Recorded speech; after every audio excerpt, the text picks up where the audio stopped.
Let's go.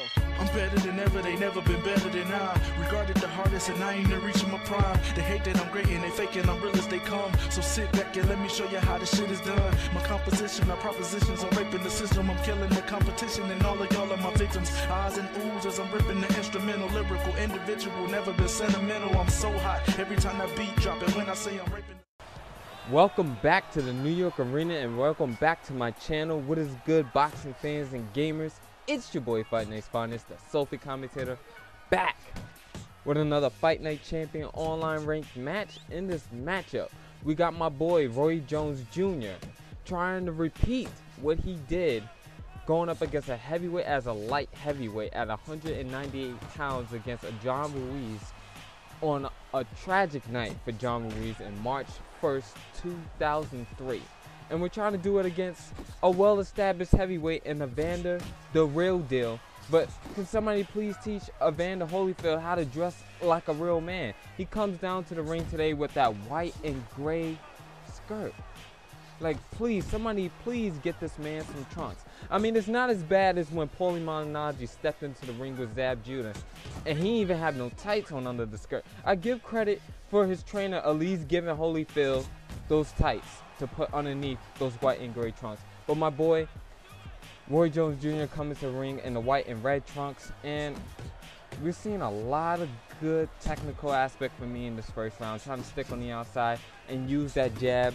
Go ahead and, you know, land some effective shots, especially if you guys didn't see in the first minute of this round. Go back and watch. We was laying hands on this man. But anyway, we go into this match like we do with any other fighter. And the thing is, we got to be a tad bit more cautious using Roy Jones Jr. here. Why?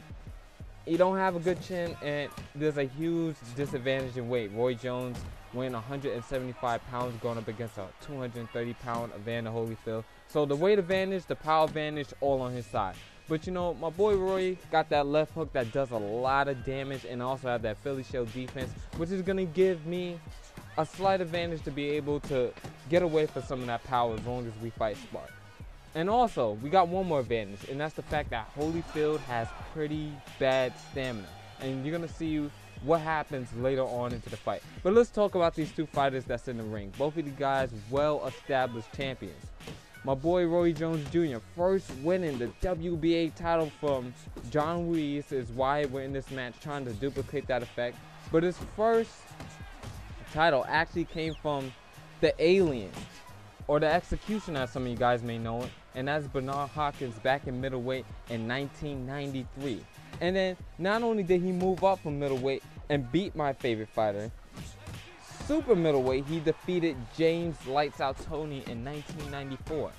And also, it wasn't just good enough for him to keep winning titles or stay at super middleweight or middleweight. He moved up to light heavyweight and beat Mike McCallum, who had an excellent fight with James Toney. Even though James Toney was also able to win that fight, they put on a hell of a boxing display from both guys. Both guys able to show beautiful combinations as we're doing right here in this fight today. Now, everybody knows about the most controversial loss ever to come in Roy Jones' career. And the honest truth is, if it wasn't for this, Roy Jones Jr. would actually be 50 and all, in my opinion. And his first loss all came to Montel Griffin. You know, how he hit him when he was on the canvas, you know, going down towards the canvas. And there was a knee on the floor that Montel took, but Roy did, he didn't see it. He didn't see it, man. But I'm saying he was already going down. We already know who the better boxer was that night. And then Montel Griffin had the nerve, and yeah, I said it, he had the nerve to start going on the medium talking about how he was working Jones, how he was giving Jones all kinds of combinations, giving Jones all kinds of problems. So he went ahead and he was able to bounce back from that win, and he was able to go ahead and recapture the belts that he lost in that fight. And just considering the fact the fighter will go ahead and run their mouth after taking such a beat down is beyond me. But let's also jump back into this action and let's talk about the man that's on the other side of the ring. You see us now, we're starting to get a little closer to this guy. We're starting to come up to the inside. You're not seeing that jab so much here that you saw in round number 2 and round number 1. We're going for those power shots with those hooks and those uppercuts, connecting with those left hooks as many times as we possibly can. This man was so disrespectful and landed a headbutt on us.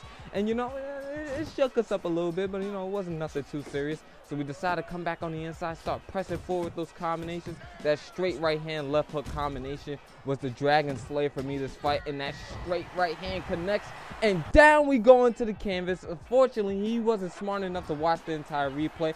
But you know, you just can't knock me down like that and expect me not to come back at him. So we come back on the inside, try to play a little defense until our health regains, and then here it comes, that power left hook connecting to the skull of the former 5-time, the only heavyweight in history, 5-time heavyweight champion, Evander the Real Deal Holyfield.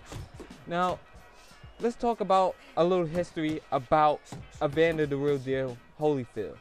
Cruiserweight, he started as a cruiserweight, and a lot of guys don't seem to remember that. Evander, even this is back when he had hair. But let's talk about what's going on in the ring before we hop into those facts, because something major is about to come up. You see it starting to connect with those punches, starting to be a little bit more accurate than we usually are. You saw that trademark counter right uppercut from us moments and seconds ago. As we continue to press the action here on the inside, you see it starting to get closer. He comes with a power straight downstairs to the body. We start to mix up those high and low combinations. Be patient, step back and hit him with that counter straight right hand. Continue to press the action into it. Power straight, counter right uppercut, and that's the stamina. We connect with our favorite punch, and then connect with a chin check as we connect with a pinpoint left uppercut to the skull, and then the cold clocking this man onto the canvas. Classic Fight Night's Finest with the counter straight right hand downstairs, the stamina, and then landing 2 effective shots up top. But back to what I was saying. He won back when Evander Holyfield actually had hair. That man's hands was ridiculous. Like, the hand speed he had was beyond what you would see from a normal cruiserweight. And he was able to prove that in his first WBA title fight where he defeated Dwight Muhammad. And he continued to just go on a roll from there as he won the WBC title against Michael Dawes. He was able to defend and take the WBA and IBF title from Buster Douglas as well. And then he just kept facing tough competition. Some older guys, and you know, at the time people was questioning whether Holyfield was a true champion, but he was able to defeat George Foreman and Larry Holmes. And then he got his first test against the young man from Brooklyn. That's right, Riddick Bowe was able to defeat Evander the Real Deal Holyfield. And he lost the WBA and IBF belts in those fights. So, you know, that's just a little bit about Evander Holyfield. I mean, obviously, you guys know that he has a great career, and he's been in the ring with guys like James Toney, Michael Moore, Lennox Lewis, which was probably one of the most controversial fights he's ever been in, is when Lennox Lewis and him first fought and they had that draw.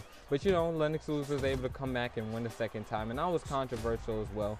But it is what it is. That's just a little background about the Real Deal. The guy that we see is being pressed against the ropes and also landed that straight right hand moments ago. He started getting real crazy with his straights and real disrespectful. That man started spamming that straight in order to try to come back and win in this fight. And what you're seeing from us here is just trying to connect on these shots and just keep pressing the action so we can wear him down. I know for a fact I can get up 4 times in a row if I'm really concentrating, if I'm really focused, if, you know, there ain't no lag.